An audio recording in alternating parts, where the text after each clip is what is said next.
मित्रांनो, मकर संक्रांतीला ही एक वस्तू तुम्ही तुमच्या घरावरून ओवाळून या ठिकाणी नक्की टाका. मित्रांनो, मकर संक्रांती हा सण खूप महत्त्वाचा असतो. वर्षाचा पहिले सुरुवातीला आलेला हा सगळ्यात मोठा सण असतो. या दिवशी जर आपण या वस्तू आणून आपल्या घरावरून ओवाळून या ठिकाणी टाकल्या, तर आपल्या घरावर असलेली वाईट नजर, वाईट दोष, नकारात्मकता किंवा कोणती बाधा असेल, पत्रिकेत काही दोष असतील, सगळं काही नाहीसं होईल मित्रांनो.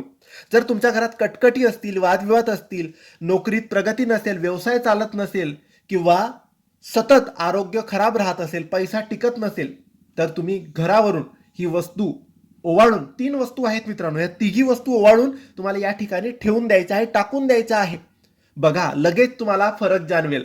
घरात कटकटी कमी होतील, आरोग्य चांगले होईल, नोकरीत प्रगती होईल, व्यवसाय चांगला चालेल, पैसा टिकायला लागेल. म्हणून हा उपाय नक्की करा. यासाठी आम्ही एक मोठा म्हणजे लॉंग व्हिडिओ बनवलेला आहे. त्या व्हिडिओमध्ये सविस्तर माहिती सांगितलेली आहे. तो व्हिडिओ तुम्ही नक्की लिंकवर खाली क्लिक करून बघू शकतात. धन्यवाद.